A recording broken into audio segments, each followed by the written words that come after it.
I'm Rajini Vaidyanathan. You're watching The Context on BBC News. The result of the vote is as follows: 13 votes in favour, 0 votes against, 2 abstentions. The draft resolution has been adopted as Resolution 2720.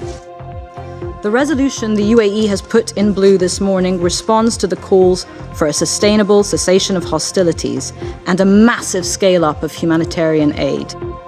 It took many days and many long nights of negotiating to get this right. An effective aid operation in Gaza requires security, staff who can work in safety, logistical capacity, and the resumption of commercial activity. These 4 elements do not exist.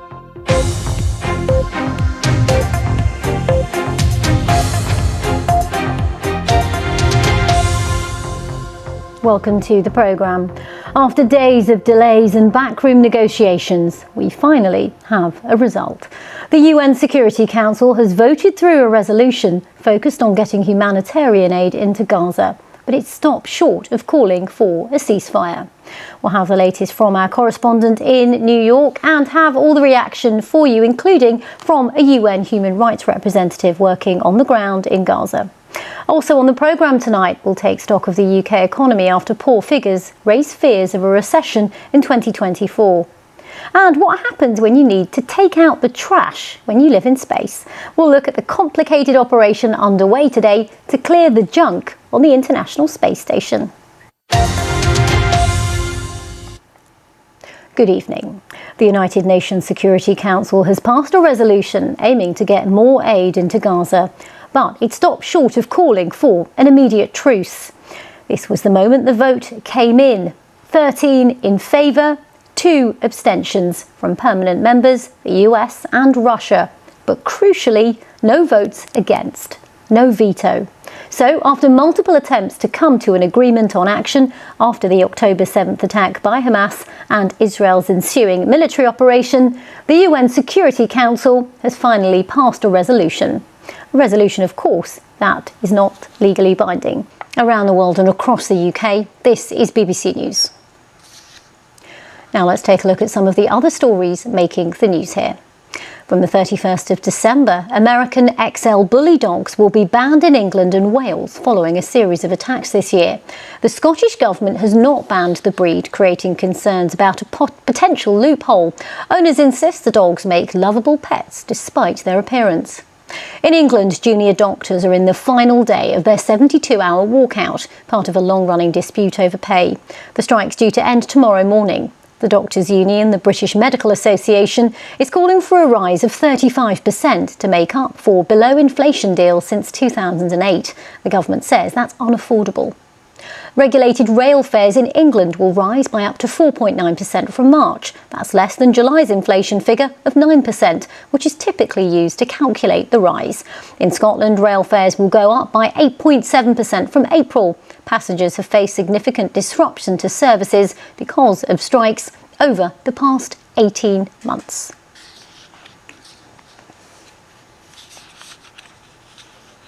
You're live with BBC News. Czech police say a gunman who killed 14 people at a university in Prague yesterday shot himself as officers were closing in on him. David Kozak, who was a student there, is thought to have acted alone in what was the worst mass shooting in the country's history. Police have released body cam video showing armed officers responding to the attack as they tried to secure the building, as our Eastern Europe correspondent Sarah Rainford reports. Well, wherever you're watching us around the world or here in the UK, we hope you make it home safely in time for the Christmas break. I'm Rajini Vaidyanathan, this is The Context. I'll be back after a very short break.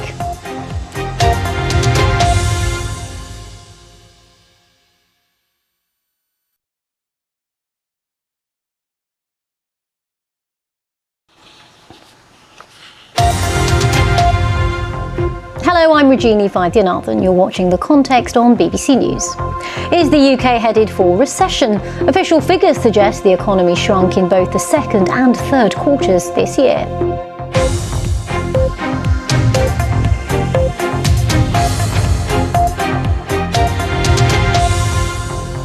Now it's time for sport. Let's get a full roundup from the BBC Sports Centre with Jane. Jane, some good news if you're a Man City fan. Yes, correct. Manchester City have won the Club World Cup for the first time after a dominant 4-0 victory over Brazilian team Fluminense in Saudi Arabia. It's going to be a huge double header.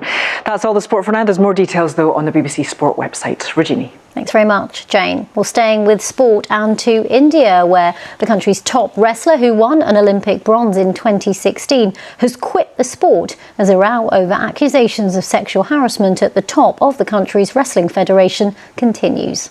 Sakshi Malik, along with other female wrestlers, protested in central Delhi for weeks earlier in the year, calling for the former head of the Wrestling Federation of India, Brij Bhushan Singh, to resign over allegations he harassed female wrestlers, claims he denied.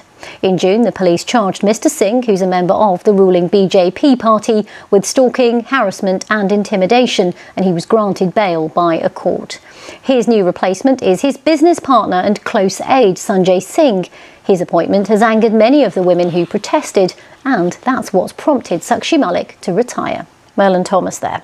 Around the world and across the UK, this is BBC News. Bringing you different stories from across the UK.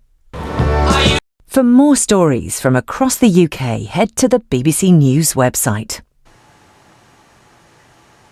You're live with BBC News. Next, we've talked about this on the show before, and it's something I still am fascinated by. Space junk.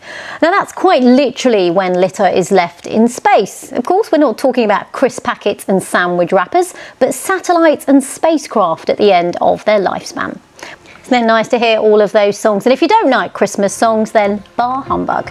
Well, I'll be back after a short break, but that wraps up this first hour of The Context. I'm Rajini Vaidyanathan. Please stay with us.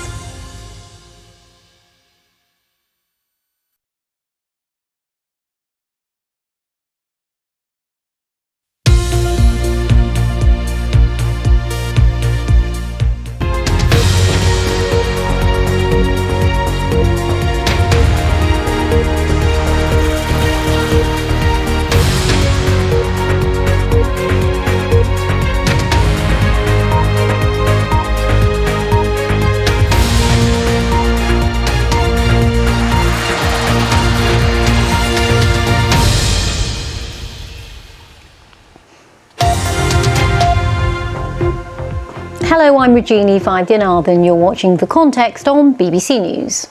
So after days of delays and backroom negotiations, the UN Security Council has voted through a resolution focused on getting humanitarian aid into Gaza, but stopping short of calling for a ceasefire. We'll have the very latest from the US. And joining me on the panel tonight, Brian Lanza, former Deputy Communications Director of the Trump campaign, and Susie Boniface, who's a journalist and author. Also on the programme, more damaging allegations for Donald Trump. A Detroit newspaper reports that he urged 2 Republican Michigan election officials not to certify Joe Biden's victory in the state following the 2020 election. And we'll take stock of the UK economy after poor figures raise fears of a recession in 2024.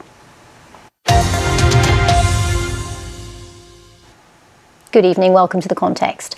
The United Nations Security Council has passed a resolution aiming to get more aid into Gaza, but it stopped short of calling for an immediate truce. This was the moment the vote came in, 13 in favour and 2 abstentions from permanent members, the US and Russia, but crucially, no votes against, no veto. So, after multiple attempts to come to an agreement on action after the October 7th attack from Hamas and the following military operation from the IDF, the UN Security Council has finally passed a resolution that is, of course, in this case, legally binding. I think the one thing we can all agree on is that people do have very strong views when it comes to this conversation, and it's a very emotive issue.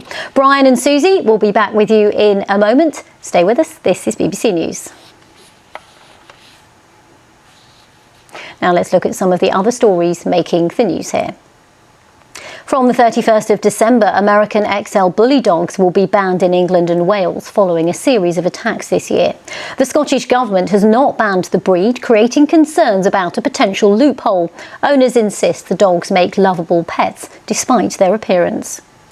In England, junior doctors are in the final day of their 72-hour walkout, part of a long-running dispute over pay. The strike's due to end tomorrow morning. The Doctors' Union, the British Medical Association, is calling for a rise of 35% to make up for below-inflation deals since 2008. The government says that's unaffordable.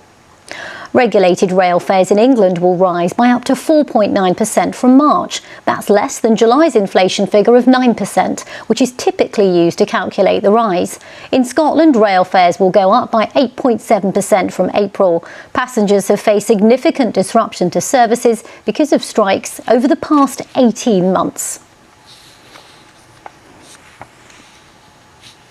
You're live with BBC News. Now, Donald Trump is embroiled in yet more damaging allegations after a Detroit newspaper reported that he urged two Republican Michigan election officials not to certify Joe Biden's victory in the state following the 2020 election.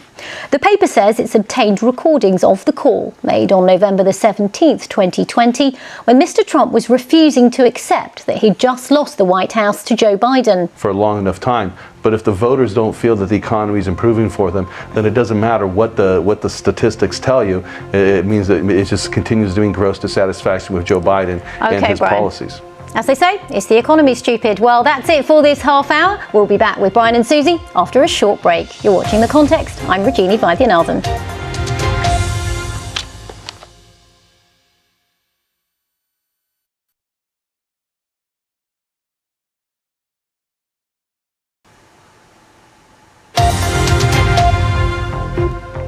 Hello, I'm Rajini Vaidyanathan and you're watching The Context on BBC News.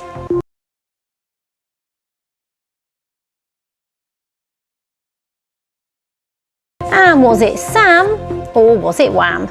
We find out who's topped the UK Christmas charts for 2023.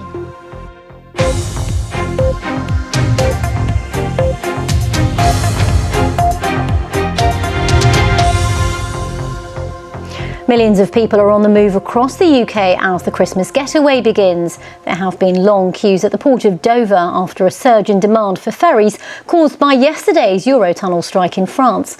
And road and rail travel is also heavy, with more than 13 million journeys predicted between today and Sunday. For more, here's our transport correspondent, Katie Austin. Now, I have done a bit of a festive change here in the studio because it's the last Context before Christmas, and there's no surprises which song I wanted to win the Christmas #1 race.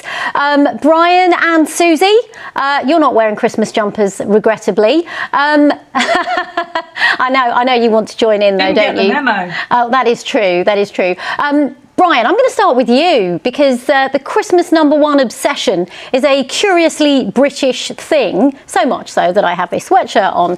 What do you make of it all? And then I'm going to ask you what your favourite Christmas song is. But I want to know what you think of this whole thing first.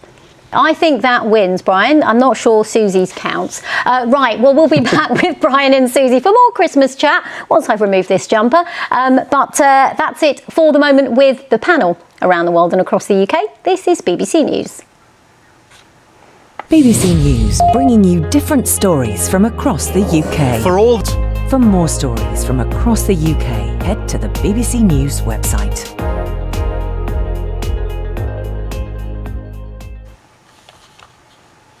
You're live with BBC News. Now it's time for a Christmas version of Time for the Panel.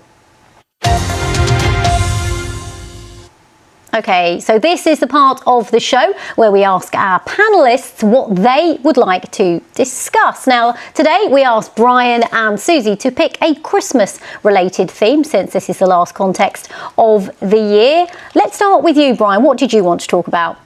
OK, well, Susie, I'm sure we'll be talking about that with you a lot on The Context next year. Well, as I was saying, that's it for The Context for 2023. A very warm thank you to Brian Lanza and Susie Boniface for being in good spirits on this Christmas-themed edition of the show. I want to also thank all of the team who help put the programme together every day, particularly Jack Kilbride, who is off for a few months to the United States. There's plenty more on the BBC News website, so do stay with us for more updates there. I'm Rajini Vaidyanathan. I wish you a very merry festive season.